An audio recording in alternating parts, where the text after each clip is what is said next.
చేస్తున్న సమ్మె కొనసాగుతోంది. గుంటూరు జిల్లా తెనాలి మున్సిపల్ కార్మికులు పంగనామాలు పెట్టి నిరసన వ్యక్తం చేశారు. తమ పరిస్థితి చూస్తే పంగనామాలు పెట్టించుకు తిరుగుతున్నట్టుగా ఉందని మున్సిపల్ కార్మికులు ఆవేదన వ్యక్తం చేశారు.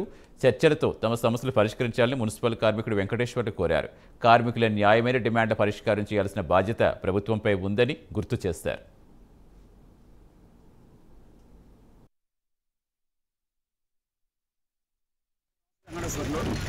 ఈ రోజు మీరు చేసిన పనికి ఈరోజు పంగనామాలు పెట్టుకొని వీధుల్లో జరగాల్సిన పరిస్థితి అయిపోయింది.